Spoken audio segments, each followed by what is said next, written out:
Tangata katoa. It will start on time. Ngā mihi ki te whare, ngā mihi ki kaitahu, ngā mihi ki ngā tangata katoa.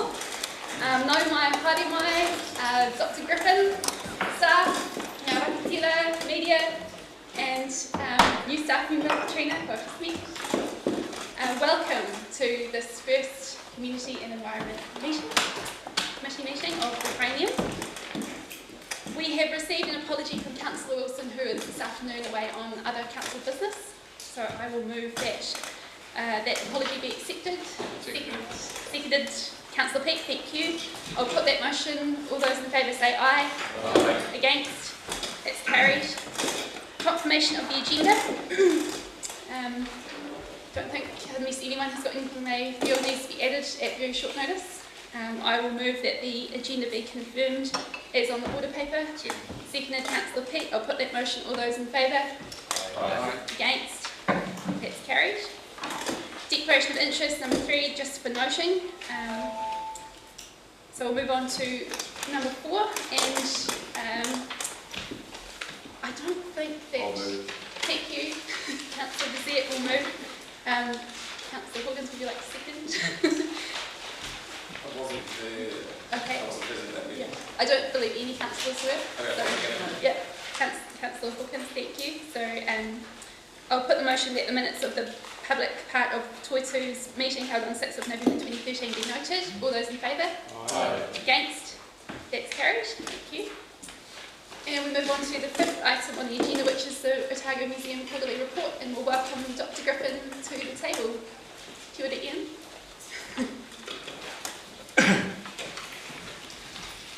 Can I invite you to make any statements that you'd like to augment the report? Thank you very much, Kia ora, everybody. I just wanted to say that it's a pleasure to be able to come and speak to you today and talk about the museum. The museum's gone through a lot of change in the last 8 months or so. We've got a new management team in place, and we've got a new strategic plan about to be published. We've done a lot of work on that, and it's been driven by the community. We held a day back in September when we invited over 150 people to come in and tell us what they thought about the museum, where it should be going, and what should be important. And we factored all of those discussions and thoughts into a new plan, which will drive the museum for the next 5 to 10 years, we hope. In terms of the report, it's been a very successful year so far at the museum. We're running about 33% up from last year's attendance. A lot of that is due to motorbikes. People love motorbikes, and the exhibition Revolution, 100 years of motorbikes, has been particularly successful. It's drawing a new demographic to the museum, which tends to be leather-clad and enjoy their coffee. But that's been very successful. We're deep in preparation for a new exhibition to open at the brand new Science and Technology Museum in Shanghai. That exhibition, which celebrates Otago's nature and culture, will be opening in June, and we are fully confident it's going to be a fantastic representation of all that's great from this part of the world. The team are working pretty hard on that, and various animals are being shipped out, stuffed animals at least as well, at some point in the next month or so, and we hope to open that exhibition, as I say, when the new museum opens, which will be mid to late June. And it's a real honour for the museum to be involved in this, because this is a brand new state-of-the-art museum being opened in Shanghai, celebrating natural history, and we've got the ground floor gallery for our exhibition, which will be out there for approximately 3 months. So it's nice to be able to do that. And I'm also pleased to be able to report that collaboration with Shanghai is still ongoing and developing. I've been invited to be on the review panel for their new planetarium in Shanghai, and the Chinese are paying for me to go out there for 3 days in April, and I'll be sitting on a panel which is reviewing the applications to put a brand new planetarium in Shanghai. And that's because I'm an astronomer and have some expertise in that area. Other than that, obviously the report speaks to itself, and I'd be delighted to answer any questions that you might have. Thank you. Questions? Councillor Calvert. Can I start by apologising, because I think this was probably in your annual report, but I didn't get to the bottom of it. The visitor numbers, where are they taken from? Are they taken through the main door, or are they taken through inside the museum? Because the main door is presumably cafe and shop. Yes, the visitor numbers come through the main door, but we also have a number of accounts on some of the galleries around the museum. We have a pretty accurate system that counts bodies through the door, and we've got a fairly high confidence level that the numbers you see are plus or minus, I think it's 3 to 5%, so they're fairly accurate. But they are numbers through the door into the museum foyer. And does the cafe get separately sort of costed, for want of a better word? It's very difficult to do that, to be completely honest, because if you're familiar with the entrance area to the museum, it would be really difficult to kind of count who's going into the cafe separately to the people coming through the door. But we can also count the people who are going to some of the galleries. Well, when I said the cafe, does it get costed? Is it a separate sort of cost unit within the museum? In the Yes. Sorry, I misunderstood the question. I thought you were asking about numbers. So they would have some idea of how many customers they have. Oh yes, of course, yes. And we can say that the sales are up a little bit as a result of the extra people through the door. Cool. Thank you. Councillor Hawkins. Thank you, and thanks Dr. Griffin for alleviating my concerns about you being involved in the live animal exploitation business, because it did raise an eyebrow. This is obviously a big year for Dunedin and Shanghai relations, being the 20th anniversary of our sister city arrangement 2014, and it's great that these shows are going to be taking place in Shanghai this year. As that relationship grows, can you see that occupying more of your time from a program development perspective than another? I mean, I guess my question is, how do you balance fostering those relationships with doing everything else? Yes. Going forward, obviously the relationship with Shanghai is very important to us. But if you read, unfortunately, I have a new strategic plan today that's being looked at by the board next week. 2 weeks now. Our main focus for the next 5 years is going to be the exhibitions at the museum. We've decided that it's been a while since we've gone major renovations in the galleries at the museum, and that's going to be a big focus for us going forward. So if there were a balance, I would say that the main balance is going to be serving the folks who come through the door here in Otago, and that's very much as it should be, I believe. But that does still give us a little bit of capacity to service exhibitions in Shanghai. But in a sense, I'm trying to say we've got to try and do both, but the main focus has to be what we're doing here in Otago. Questions? Councillor Peck. Not so much a question, but just more a comment. But congratulations on your achievements up till now, Dr. Griffin, and I'm especially pleased to see you're planning a Gifts and Legacies exhibition in August, which made me think of just how much of an iceberg the museum is, and it has just a fraction of its collections on display at any one time. So to have something like that pulls from storage some of the treasures that you have there, because it's really important for everybody to see them from time to time. So thanks for that. Thank you. I think that's going to be a very good exhibition, actually. There's some brilliant stuff that's been hidden from the world for a while, and having that exhibition allows us to kind of put it on display. And there's some fantastic stories. I mean, you wouldn't believe the stories we're going to tell. I won't go into it today because we've got a limited amount of time, but yes, I think, and it's also trying to inspire this generation to actually start thinking about giving stuff to the museum. Because, I mean, in the past, people like Willie Fells and a number of folks from Dunedin blessed this museum with donations that have really enriched our collection. And I'd like to think that folks who live in Otago now will think about the museum as a place to leave their precious things relating to our culture. So this is an exhibition which shows what we've got, but hopefully inspires some people to think about donating in the future. Thank you. Would you like to move, Councillor Peck? Oh yeah, I'll move that we remote the report from the Otago Museum. Seconded by Hawkins. Is there any debate? I will move the motion. All those in favour say aye. Aye. Against? That's carried. Thank you very much, Dr. Griffin, and we'll see you again in another quarter's time. Thank you. So we move on to number 6, the Youth Participation Advisory Group report, and welcome Michael and Rebecca to the table.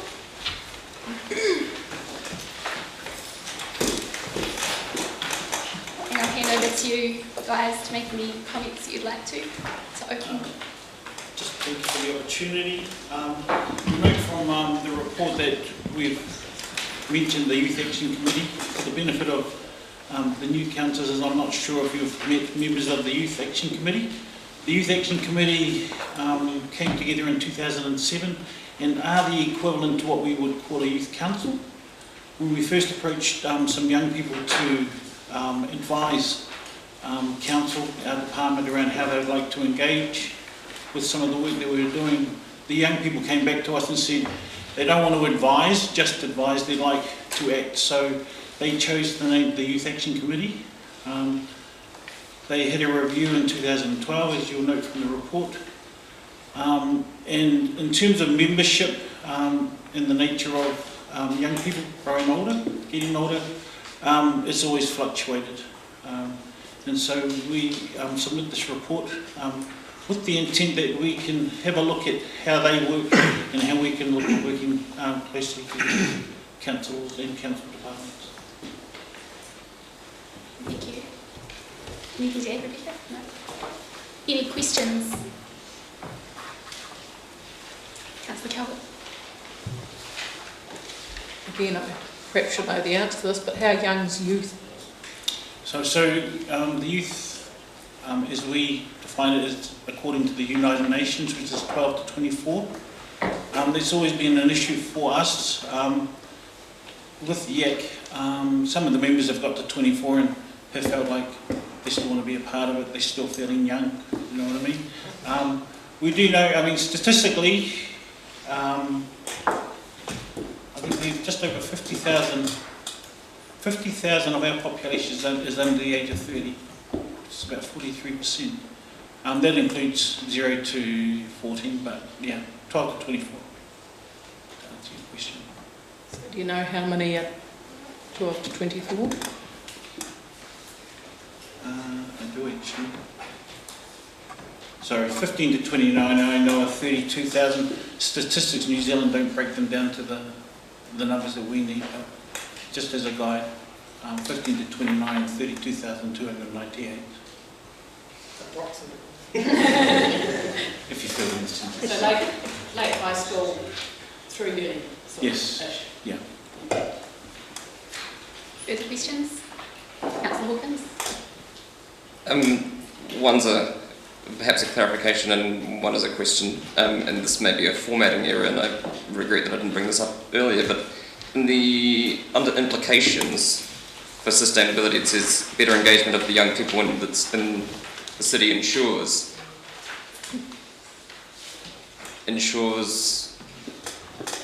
ongoing sustainability. I don't know. Okay. Yeah, apologies, it looks like it is a typo. You've just run out of... Yeah. It was added at that meeting that we were at. So. Cool. I just wanted, just in case there was anything pertinent that was being lopped off there that we missed. And what is the reasoning behind it being established as an advisory group as opposed to a subcommittee or a working party? What are the advantages of that as a format? And that was discussed at the executive leadership team, and it was, I understand advice was sought from governance, and it was thought that an advisory group would be a better mechanism to achieve the goals than a working party, as my understanding. Further questions? If not, I would look to someone for a motion. Councillor Hawkins? I'm happy to move that the recommendations be accepted. Seconded, Councillor Noon. Discussion.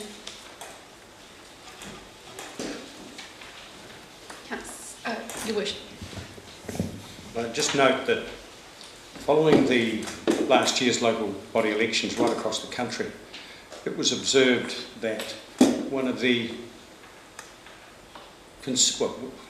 concerns expressed was the low turnout, and that was believed to be particularly prevalent among the younger age demographic. And within various councils around the country, and certainly within Local Government New Zealand and a number of other fora, a considerable amount of discussion and to some extent heart searching has gone on about how, as a community, we can encourage greater interest in and participation in elections, because if the trend continues, clearly the mandate that any council gets becomes more fragile the fewer people vote. So I see this as one step, and only one, or one measure, whereby we can seek to encourage youth interest in and participation in local government, and also pick up on the interest in some sections among young people. And I'd note that the irony about, it seems to me, the low voter turnout is that, on the other hand, there are some very active groups in our community and in other communities of young people who have some very pertinent things to say. And indeed, we have been on the receiving end of some of those at our annual plan submissions and various hearings. So I see this as a way of tapping into that and encouraging more interest by young people, which is, I think, an investment in our local democracy. And I think that's very important. Thank you for the speakers. Councillor Hawkins.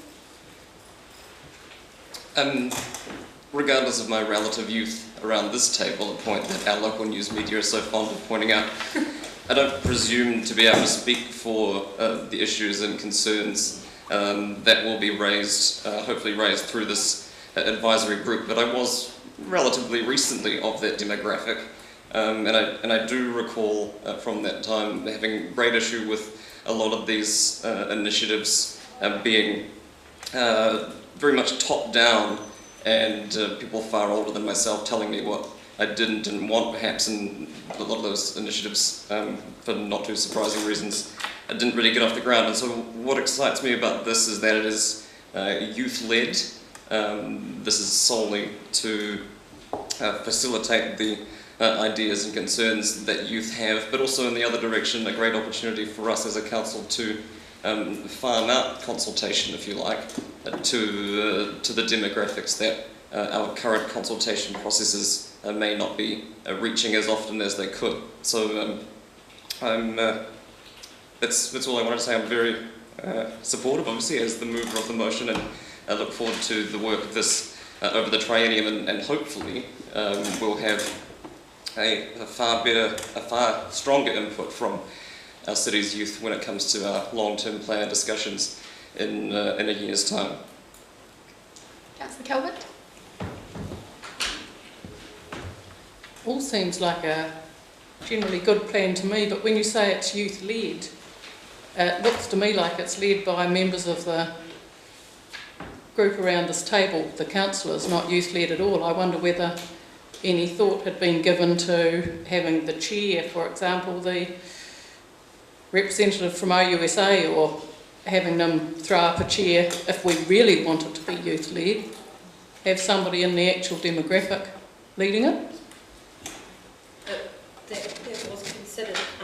However, because the terms of reference for this group is to help to support a structure that will be by youth for youth, it was thought perhaps that was a bit ambitious in its early stages to ask young people to chair this particular group, but ultimately they will be responsible for their own, whatever the structure might be going forward.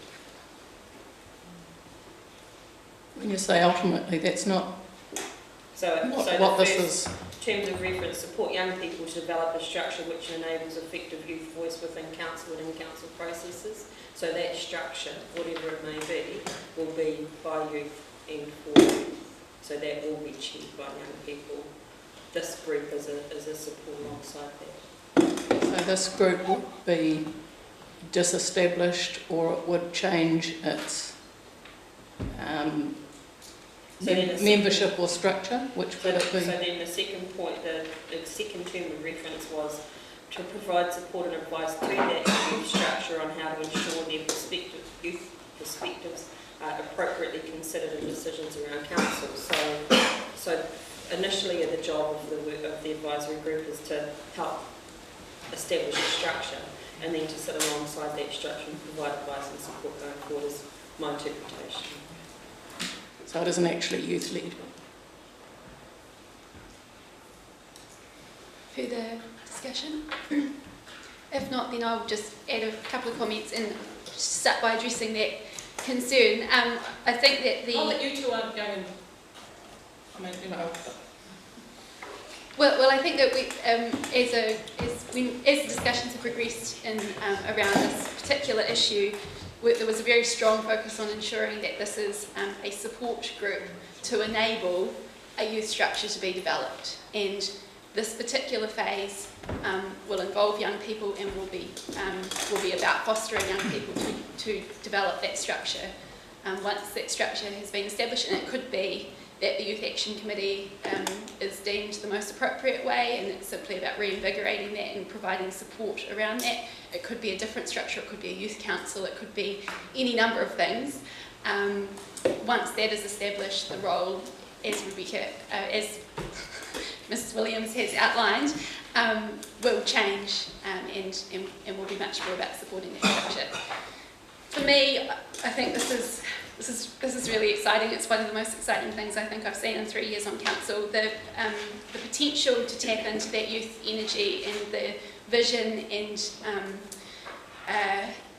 I guess it's about pulling through what young people want for this city, because ultimately, surely we're developing a city that will be inherited by young people, and hearing their voice in our processes is really important, and currently we know we're not achieving that. So it's about trying to find a way to ensure that our processes are most accessible to those young people, and that our young people can access those processes. So I think it's a really neat group. I'm excited by the people who've agreed to be part of it, or giving their time of their own volition. The groups that are involved, I think, will ensure that we get a broad range of perspectives and involve a broad range of young people. So just so support what has currently been said by the Mayor and Councillor Hawkins. With that, I will put the motion. All those in favour say aye. Aye. Against? That's carried. Thank you both very much.